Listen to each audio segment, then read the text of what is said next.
Hello friends, स्वागत है आप सभी का हमारे यूट्यूब चैनल यूएलपी मैथ्स वर्ड पर। तो हम लोग पढ़ रहे थे वेक्टर्स, उसके 2 लेक्चर हो चुके हैं, ये तीसरा लेक्चर है। और हमने पिछले लेक्चर तक जो बात करी थी, इंट्रोडक्शन कंप्लीट हो गया था। और फिर हमने यूनिट वेक्टर्स किसके बारे में बात करी थी, कुछ क्वेश्चन वगैरह करा रहे थे यार, अपने को याद नहीं आ रहा है। अच्छा हाँ, ठीक है। तो हम क्या कर रहे थे, हम क्वेश्चन करवा रहे थे। लास्ट वाले टर्न पे हमने कुछ क्वेश्चन किए थे, उसी क्रम में हम क्या करेंगे, अभी क्वेश्चन करवाते हैं। लास्ट टाइम पे कराया क्या था, वो कंसेप्ट हमारा था पैरेललोग्राम लॉ ऑफ एडिशन और ट्रायंगल लॉ ऑफ एडिशन, और उसी के बारे में हमने डिटेल में डिस्कशन किया था और उसी पर क्वेश्चन किए थे। तो हमने क्या करना है, एक दो क्वेश्चन उस कंसेप्ट पर बेस्ड हम एक और डिस्कस करते हैं, एक दो क्वेश्चन, और ताकि आपको थोड़ा सा और कॉन्फिडेंस आए, और फिर हम अगले टॉपिक की तरफ बढ़ेंगे, यानी कि इसी वेक्टर में हम नेक्स्ट चीज़ पढ़ेंगे नाउ। तो चलिए क्वेश्चन निपट लेते हैं पहले। तो हमारे पास क्या बोला गया कि if A and B are any two vectors, अगर A और B any two vectors हों, then the geometrical interpretation of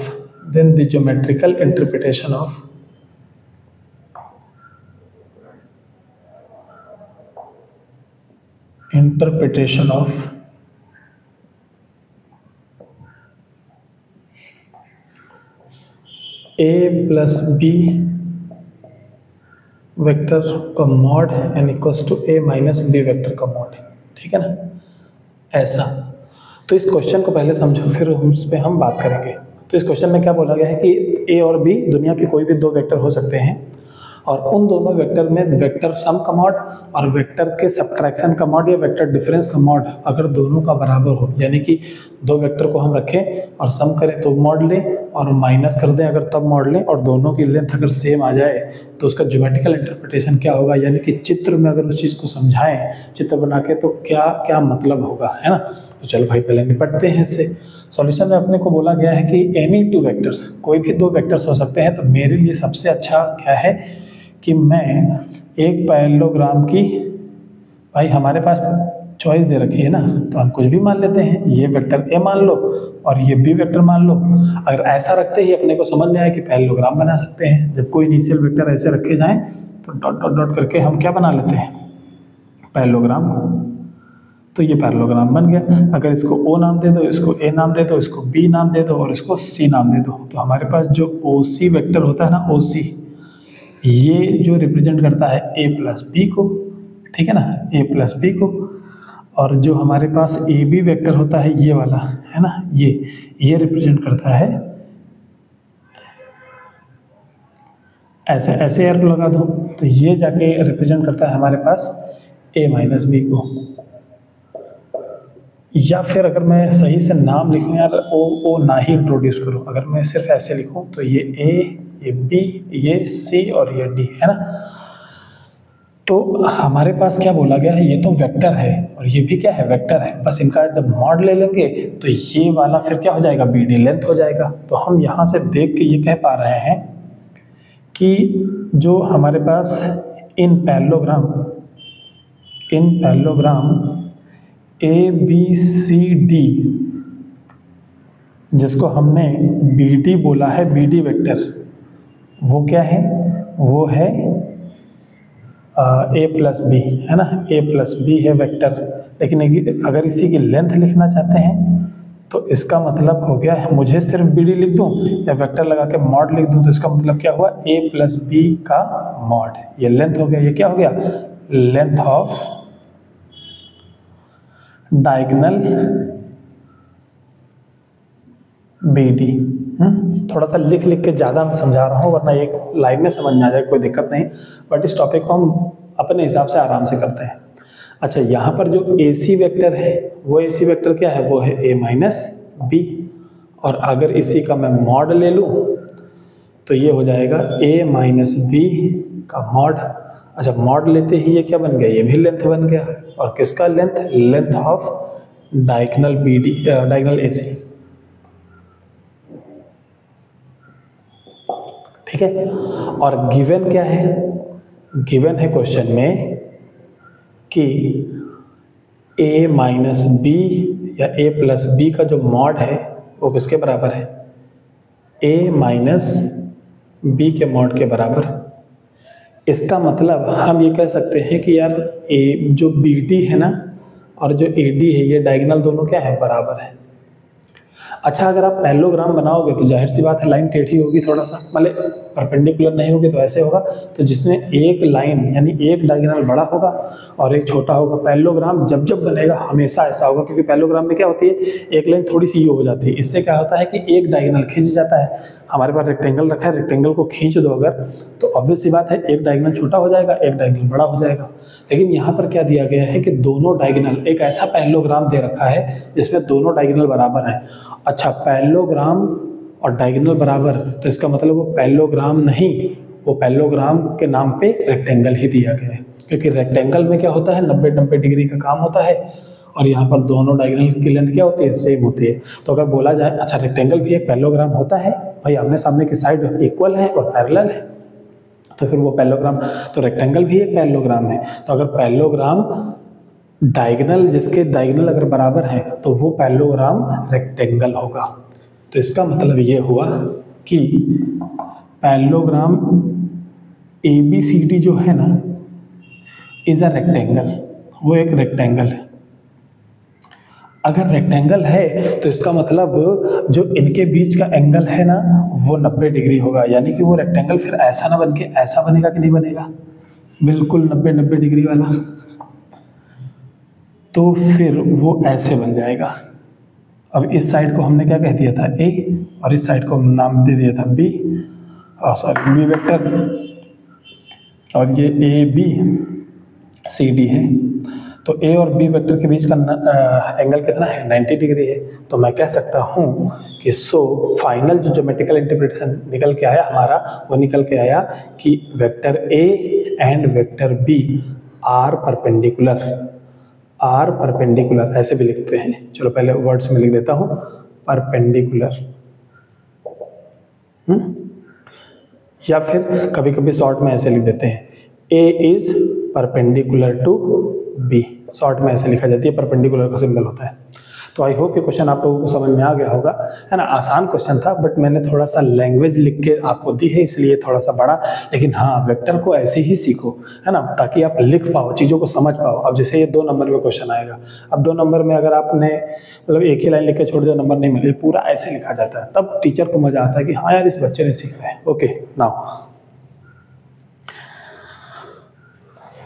अब एक और क्वेश्चन मैं चाहता हूँ कि वो क्वेश्चन अब आप लोग ट्राई करना। थोड़ा सा मुश्किल है ना, फर्स्ट टाइम जो सीख रहा है उसके लिए मुश्किल पड़ता है, बाकी एक बार कमांड बन जाती है तो आसान ही क्वेश्चन लगते हैं वेक्टर के। ठीक है, अपन वेक्टर के क्वेश्चन एक और लेते हैं।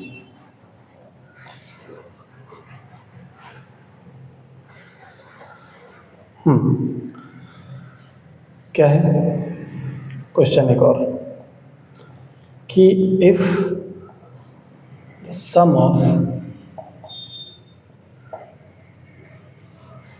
2 unit vectors, if the sum of 2 unit vectors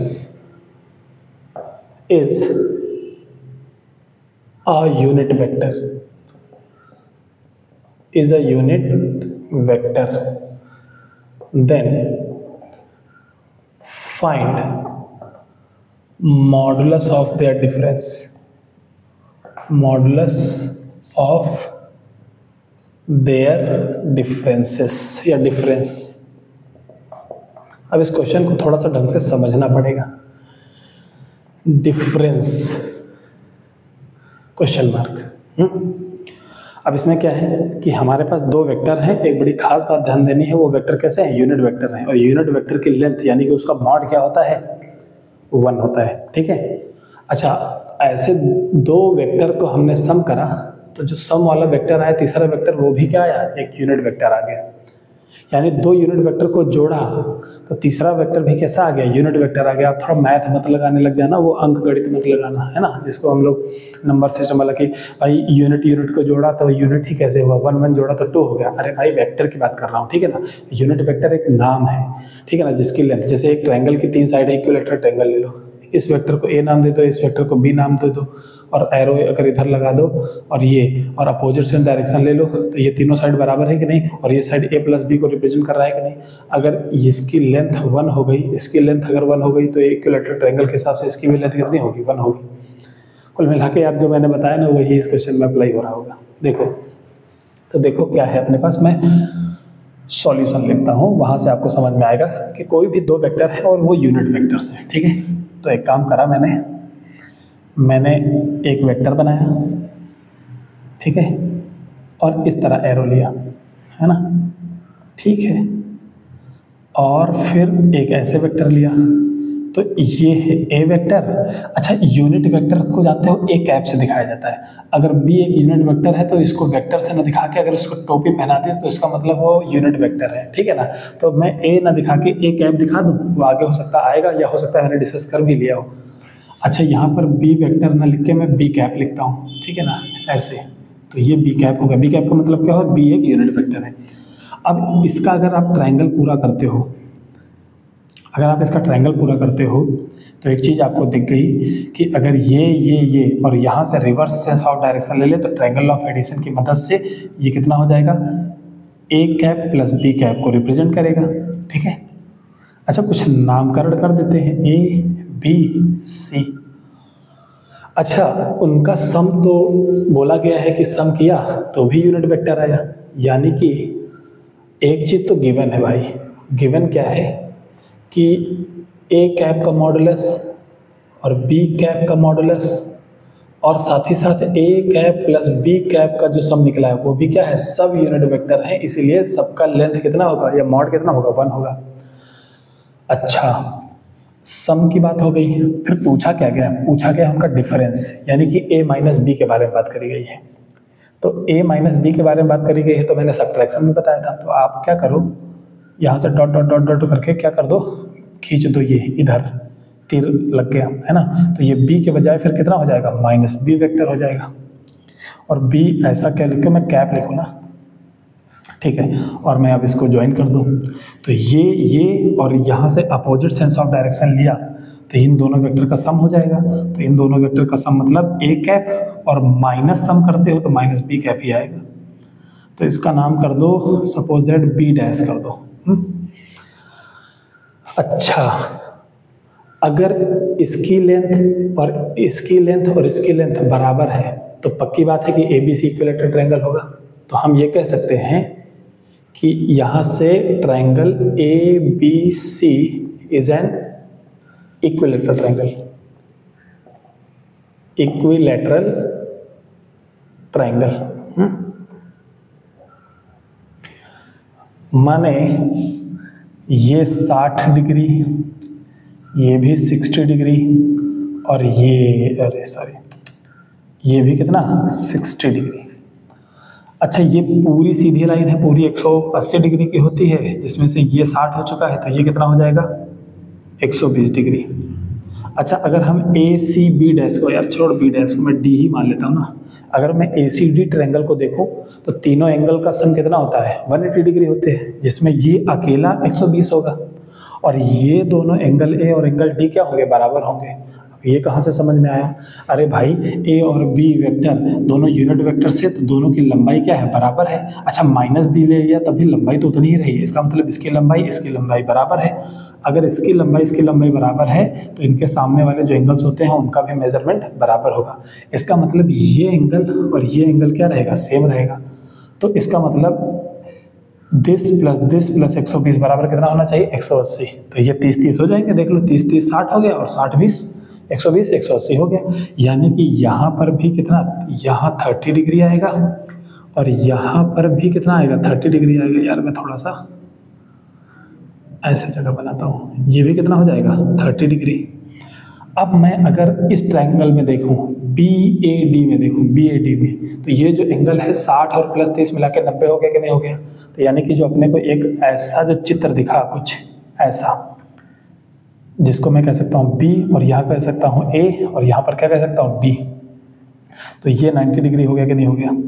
90 degree लगते ही ये हमारे पास क्या बन गया? हाइपोटेनियस, और ये बेस, और ये क्या बेस तो एक परपेंडिकुलर, यानी ये है a प्लस बी और ये क्या है a माइनस बी, और ये है 2b, 2b है कि नहीं है?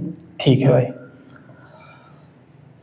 ठीक ठीक ठीक। अगर मैं सिर्फ लेंथ की बात करूं, मैं लेंथ की बात कर रहा हूं, अच्छा अगर यूनिट वेक्टर्स हैं तो फिर इसका मतलब ये चीज़ अपने को समझ में आ गई कि 2b का स्क्वायर है ना, 2b का स्क्वायर, या फिर एक काम करता हूँ ना, सब यूनिट वेक्टर है ना, अगर ये यूनिट वेक्टर है तो इसकी लेंथ कितनी 1, थोड़ी देर के लिए मैं मान लूँ कि इसकी लेंथ कितनी है 1, तो इसकी भी लेंथ कितनी हो जाएगी 1। अच्छा इन दोनों का सम भी यूनिट वेक्टर है तो इसकी भी लेंथ कितनी हो जाएगी 1, और ये मुझे निकालनी है, नहीं मालूम तो x मान लूँ। इस तरह से मानूँ अगर मैं, तो देखो थोड़ा सा और बेटर समझ में आएगा। भाई इसकी लेंथ क्या मान चुके हैं 2, इसकी क्या है 1 और इसकी x, तो पाइथागोरस अगर मैं लगाऊंगा तो मैं ऐसा कह सकता हूँ कि नहीं कि 2 square equals to X square plus 1, और यहाँ से अपने को समझ में आ गया कि एक्स स्क्वायर प्लस 1 बराबर कितना हो गया 4, तो एक्स स्क्वायर बराबर कितना हो गया 3, सब्ट्रैक्ट हो गया तो एक्स की वैल्यू कितनी आ गई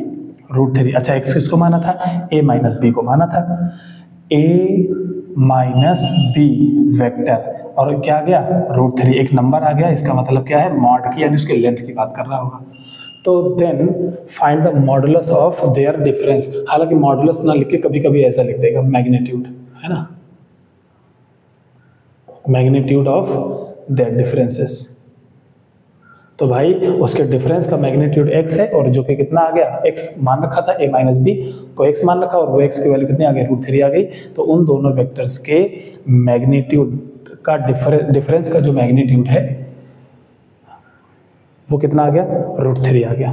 तो ये देखो अच्छा क्वेश्चन था, थोड़ा समझाने में हमने डिटेल में समझाया, लेकिन आई होप कि समझ में पूरा आया होगा। तो इस तरह से हम करते हैं ना। अब नेक्स्ट आगे बढ़ते हैं। यार सोचा था एक लेक्चर में ज़्यादा कुछ निपटा डालेंगे, इसमें मैं कुछ ज़्यादा ही धीरे चल रहा हूँ, ठीक है ना।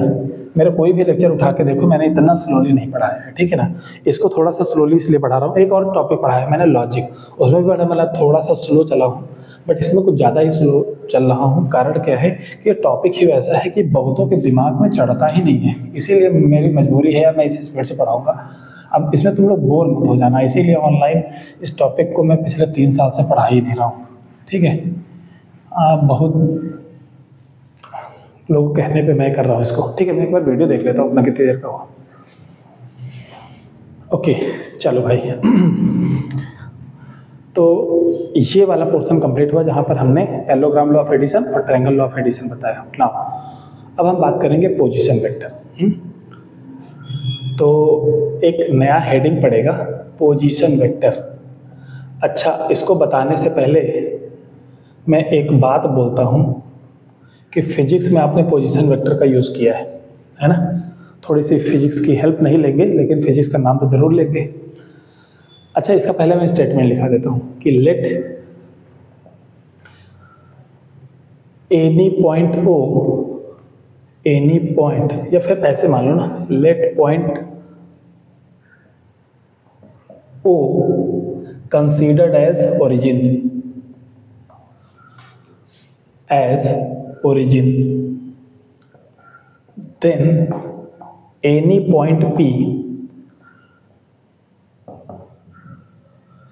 in space, स्पेस में 3D की बात करेगा तो स्पेस में, और 2D की बात करेगा तो प्लेन में। तो स्पेस भी लिख सकता है या प्लेन भी लिख सकता है। दैट इज तो हमारे पास क्या है, एक पॉइंट O है जिसको हमने ओरिजिन मान रखा है, और एनी पॉइंट P ने स्पेस, हमने स्पेस या प्लेन में एक कोई पॉइंट मान रखा है P। तो देन जो OP वेक्टर होगा ना, OP वेक्टर, उसको हम लोग बोलेंगे position vector. OP vector is called position vector. क्या कहलाता है? Position vector of A, sorry of P। P point का position vector with respect to origin, ठीक है ना। दैट इज, जिस कहानी को मैंने लिखा है उसका मतलब क्या है कि हमने क्या करा, एक पॉइंट ओ मान लिया और ये ओरिजिन है, तो ओरिजिन अपने हर जगह फिक्स रहता है भाई। ओरिजिन तो अपना अगर पॉइंट पता होगा तो वो पॉइंट फिक्स है। और अब पूरे प्लेन में या स्पेस में मैंने कहीं घूमता हुआ एक पॉइंट ले लिया पी। अब मैंने ओ से पी तक एक तीर बनाया और ओ पी वेक्टर बनाया, तो बताओ एरो किधर लगेगा, ओ से पी की तरफ लगेगा। तो ये वेक्टर जो कहलाता है ये पोजीशन वेक्टर ऑफ पी कहलाता है। पी यानी पी पॉइंट का पोजीशन वेक्टर, और किसके रेस्पेक्ट में, ओरिजिन के रेस्पेक्ट में। तो एक बात को मैं कह सकता हूँ कि सर आप लोग मन में आओगे सर इसी तरह तो हम किसी भी वेक्टर को दिखाते थे, ए से बी वेक्टर को भी तो दिखा देते थे, तो ये भी क्या ए बी वेक्टर होता था, तो इसको हम पोजीशन वेक्टर क्यों नहीं बोलते थे। तो इसी बात की क्लेरिफिकेशन मैंने यहाँ दिया है कि पोजीशन वेक्टर की डेफिनेशन लिखी है। अगर डेफिनेशन से नहीं समझ में आया तो पोजीशन वेक्टर वो वेक्टर होते हैं जिनका स्टार्टिंग पॉइंट ओरिजिन होता है। अगर यही वेक्टर ए है ना, अगर ए को हटा के इसका स्टार्टिंग पॉइंट ओरिजिन कर दोगे तो ये अब नॉर्मल वेक्टर से, नॉर्मल नहीं मतलब जिसको हम वेक्टर बोलते हैं, अब इसको पोजीशन वेक्टर बोलने लगेंगे। बात समझ में आया कि नहीं आया। यानी कि दुनिया का कोई भी वेक्टर अगर वो इसका स्टार्टिंग पॉइंट अगर आप ओरिजिन ले लोगे तो वही वेक्टर क्या पोजीशन वेक्टर कहलाने लगेगा। तो ये बात अब आपको क्लियर हो गई, ठीक। तो हमारे पास ये जो वेक्टर है ये है पोजीशन वेक्टर। अब देखो रिप्रेजेंटेशन का एक कमाल का खेल है। क्या खेल है कि अगर मैं दो वेक्टर चाहूँ, जैसे मैंने एक ओरिजिन बनाया ओ और दो पॉइंट ले लिए A and B, suppose that मैंने ए और बी ले लिए। अब ओरिजिन से मैंने इसको ज्वाइन कराया और ओरिजिन से इसको ज्वाइन कराया, तो ये हमारे पास ओ ए वेक्टर हो गया, तो इसको हम ए नाम दे दिए। और ये ओ बी वेक्टर हो गया, एरो इधर लगा के, तो इसको हम बी वेक्टर नाम दे दिए। तो मैं अगर ओ ए वेक्टर बोलूँ तो ये ए वेक्टर से दिखाया जा रहा है कि नहीं दिखाया जा रहा है, जिसको मैं बोलूँगा position PV, position vector of A with respect to origin O. अच्छा, अगर मैं ओ बी की बात करूँ तो इसका मतलब क्या होगा, बी वेक्टर, यानी कि position vector of B with respect to O. यहाँ पर अगर मैं ऐसे ज्वाइन कर दूँ इन दोनों को और इधर तीर लगा दूं, तो इसका मतलब हमारे पास क्या हो जाएगा, इसका मतलब देखो यहाँ से आप समझने की कोशिश करो। अगर ऐसे एरो लगा दिया तो आपको ट्रायंगल ऑफ एडिशन पता है। इसका मतलब अगर मैं ए बी निकालना चाहूँ तो पहली बात तो देखो हमारे पास ये सेम डायरेक्शन में है, सेम सेंस ऑफ डायरेक्शन, और यहाँ डायरेक्शन रिवर्स हो गया। इसका मतलब इन दोनों का सम इसके बराबर आएगा, यानी कि दैट इज जो हमारे पास ओ ए वेक्टर है प्लस ए बी वेक्टर है वो किसके बराबर हो जाएगा, वो ओ बी वेक्टर के बराबर हो जाएगा। अच्छा, अगर मैं ए बी वेक्टर निकालना चाहूँ तो मैं ओ बी वेक्टर वैसा और ये उधर उठा के लेकर जाओ तो ओ ए वेक्टर हो गया। अच्छा, मुझे मालूम है A B O B vector क्या है, वेक्टर बी, और ओ ए वेक्टर क्या है, वेक्टर ए। तो यहाँ एक बात समझ में आ गई। अच्छा, ये बात समझ में आ गई, लेकिन अब एक चीज़ मैं आपको बताता हूँ यार, ये जो कहानी मैंने बनाई है ना, इसी नोटेशन को ऐसे भी दिखाया जाता है। कैसे, ऐसे भी दिखाया जाता है, दिखाया जाता है। कैसे दिखाया जाता है, बड़ी घटिया राइटिंग में लिख दिया यार मैंने जल्दी जल्दी में, कि कभी कभी क्या करता है, ये ऐसी लाइन बनाता है ए और बी, है ना। पता नहीं यहाँ तक दिख रहा है कि नहीं दिख रहा है, एक बार मैं फ्रेम को देख लेता हूँ। चल भाई, वो भी लाइन दिख रही है। तो जैसे अगर हम ओ बनाए तो इसी नोटेशन को क्या करता है, वो पोजीशन ए वेक्टर लिख देता है और उसको बी वेक्टर लिख देता है।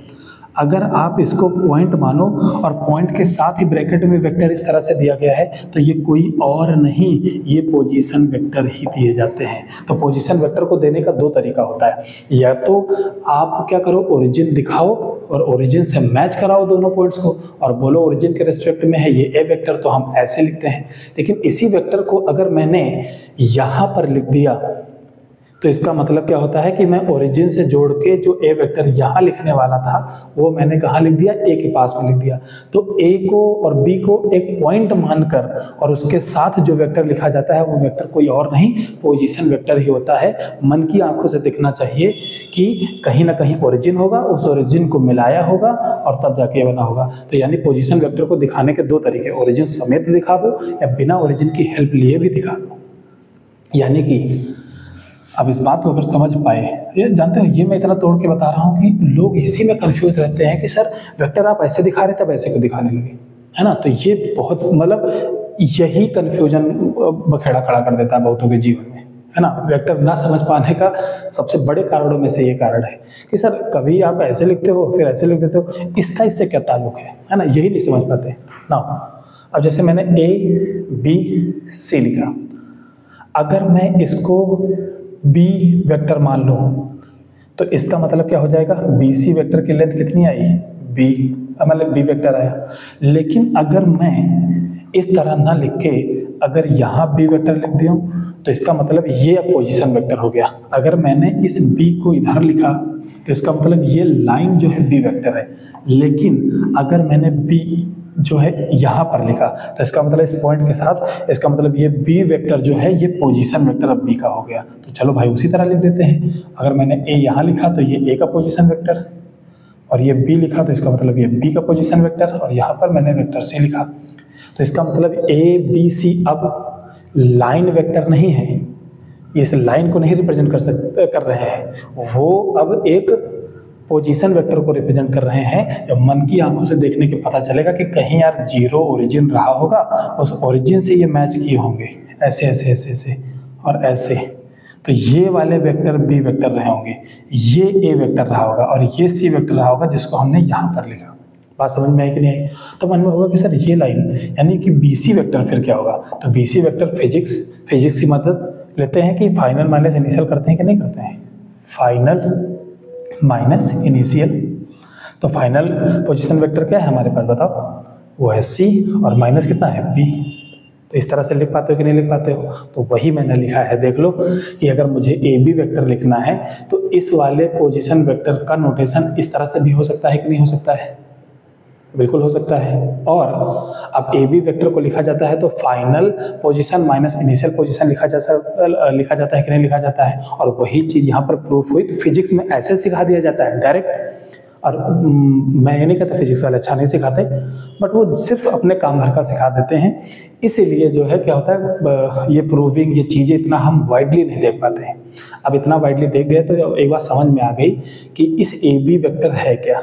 इस ए बी वेक्टर को क्या लिख सकते हैं, फाइनल पोजीशन वेक्टर और माइनस इनिशियल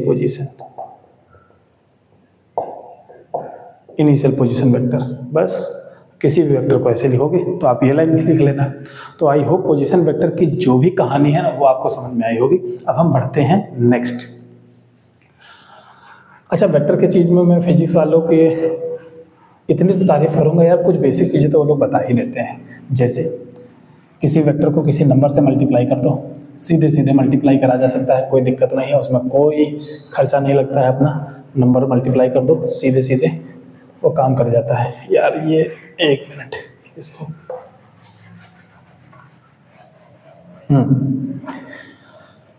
अब मैं बढ़ूंगा सेक्शन फॉर्मूले की तरफ।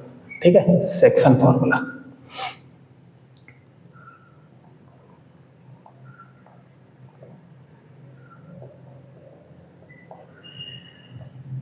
सेक्शन फार्मूला ये वर्ड आप लोगों के लिए नया नहीं है, 9th-10th क्लास से आप इसको सीखने लगते हो कोऑर्डिनेट ज्योमेट्री में।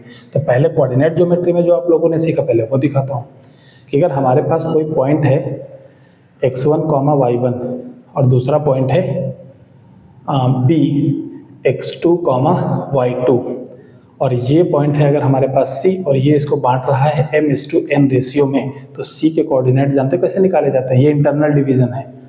तो ये हमारे पास हो जाएगा mx2 plus nx1 upon m+n और फिर my2 plus ny1 divided by m+n और इस तरह से हम निकालते हैं।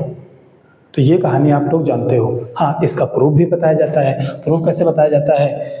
ऐसे ऐसे लाइन खींच के ट्रायंगल बना के फिर न जाने क्या क्या ओरिजिन, ये सब कहानी गढ़ी जाती है। मैं उस पर नहीं जाता, अपने को तो इसमें पढ़ाना है, 9th-10th वाले बच्चों को नहीं पढ़ा रहा। तो ये कहानी आप जानते हो। लेकिन हाँ, वेक्टर में भी मैं जरूर प्रूफ कराऊंगा। सेक्शन फार्मूला बिल्कुल वही चीज़ है, बस अब वो वेक्टर के फॉर्म में यूज़ होने लगा है। तो फिर एक काम करता हूँ, ऐसे में तुमको सिखाता हूँ कि यार देखो, हमारे पास कोई एक लाइन है ए और ये है बी। यहाँ पर मैंने बनाया ए वेक्टर और यहाँ पर बनाया मैंने बी वेक्टर। तो इस ए और बी को आप क्या कहोगे? ये ए वेक्टर और बी वेक्टर पोजीशन वेक्टर हैं किसके? ए और बी के विद रिस्पेक्ट टू ओरिजिन। अच्छा, यहाँ पर कोई पॉइंट आया सी। यार अपने पास कौन सा पॉइंट आ गया? सपोज दैट सी पॉइंट आ गया, और इसके पोजीशन वेक्टर कुछ होंगे, वही तो मुझे निकालना है। तो ये पोजीशन वेक्टर गिवन है ए और बी के, और सी के पोजीशन वेक्टर निकालने हैं मुझे। कब? जब ये सी पॉइंट इस लाइन को m/n रेशियो में बांट रही हो। ठीक है, तो देखो अब मुझे इतना मालूम है, ये भाई साहब क्या दिए गए हैं? पोजीशन वेक्टर दिए गए हैं। तो कहीं ना कहीं ओरिजिन होगा। इस ओरिजिन को अगर मैं इससे ज्वाइन करूं, इन सब को ज्वाइन करूं, ठीक है ना? प्रूफ भी बड़े काम का हो सकता है, शायद बोर्ड में भी आता हो, ऐसे दे सकता है क्वेश्चन। तो ये ओ ए वेक्टर, जो ए का पोजीशन वेक्टर दिया गया है, वो मैं ऐसे लिख सकता हूँ कि नहीं? अच्छा, ये मैं बी वेक्टर लिख सकता हूँ कि नहीं? और थोड़ी देर के लिए इसको मैं मान लिया कि भाई ये सी वेक्टर है, ये मान लिया, ये मुझे निकालना है। माना कि इसको सी वेक्टर, यानी कि इस पॉइंट को हम सी वेक्टर बोल सकते हैं कि नहीं बोल सकते हैं? ठीक है। अच्छा, अब मेरे लिए तो ये तो मैंने कंस्ट्रक्शन अपनी तरफ से किया है ना। ओ को अगर ना देखो तो आप ये वेक्टर देख पा रहे हो कि नहीं देख पा रहे हो? ठीक है ना, बिल्कुल देख पा रहे हो कि ए बी एक वेक्टर है, इसके दो टुकड़े किए गए हैं, ए सी और ए बी।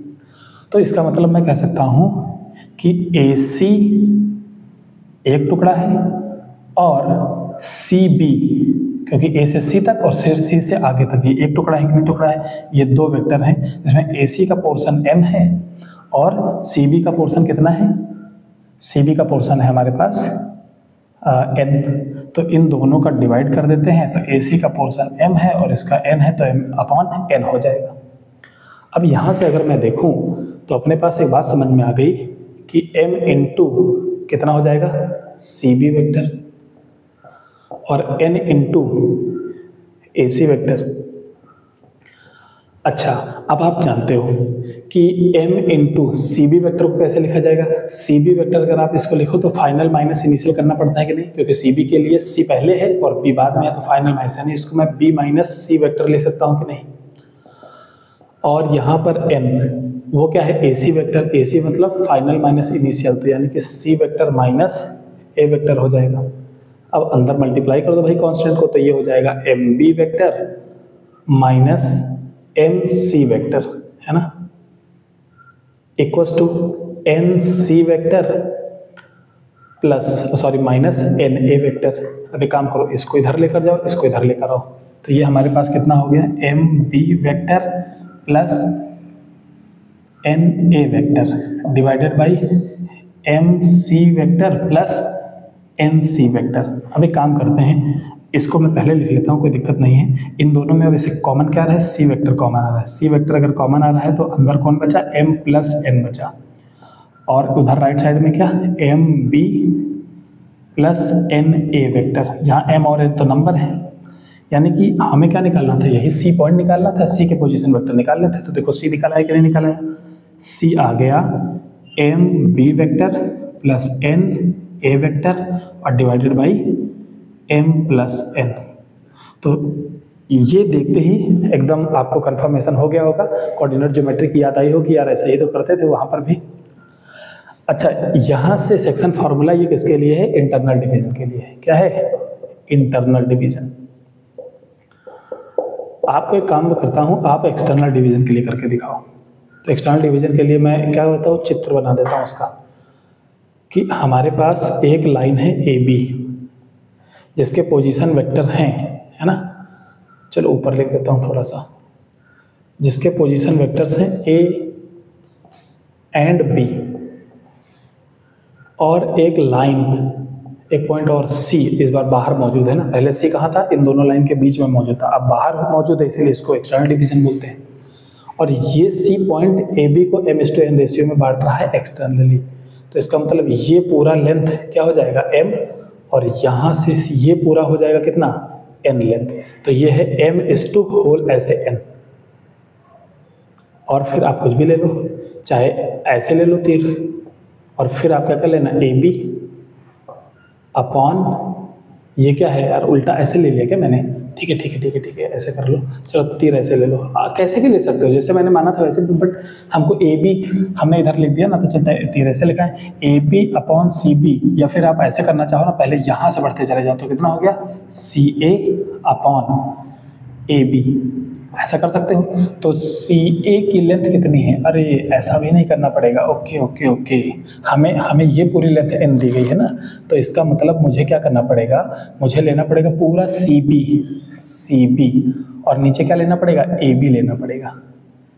अब सी बी की लेंथ कितनी है टोटल एन, और ए बी की लेंथ कितनी है एम, अब जाके करोगे तो अब यहाँ से हो जाएगा, तो ठीक है ना, मैंने जो दिक्कत वाली चीज़ थी वो मैंने बता दी, अब यहाँ से आपको सिर्फ कैलकुलेशन करना है। आई होप आप लोगों को समझ में आया होगा सेक्शन फार्मूले। अब इन पे हम क्या करेंगे, अगले वीडियो लेक्चर में फटाफट प्रॉब्लम करेंगे। मेन क्या था, इसकी थ्योरी प्रूफ के साथ समझना, अगर ये समझ में आ गई तो सेक्शन फार्मूला लगाना तो बिल्कुल आसान है, जैसे आप कोऑर्डिनेट ज्योमेट्री में लगाते थे। तो आई होप यहाँ तक आपको समझ में आया होगा। 2-3 क्वेश्चन फटाफट इस पर बेस्ड कराएंगे, और नेक्स्ट वीडियो में फिर हम एक इम्पॉर्टेंट चीज़ के ऊपर बढ़ेंगे, that is linear combination of the vectors. तो लीनियर कॉम्बिनेशन ऑफ वेक्टर्स वो बहुत ही इंपॉर्टेंट है, लेकिन उससे पहले यहाँ तक की समझ होना कायदे से बहुत ज़रूरी है, क्योंकि अब जो पढ़ने वाले हैं लीनियर कॉम्बिनेशन ऑफ वेक्टर्स वो बहुत सारी चीज़ों में और अच्छी अच्छी चीज़ों में रोल प्ले करता है। ठीक है भाई, आज के वीडियो में इतना ही रखते हैं, बाकी बातचीत करेंगे नेक्स्ट टाइम पे। Thank you so much for watching this video, thank you.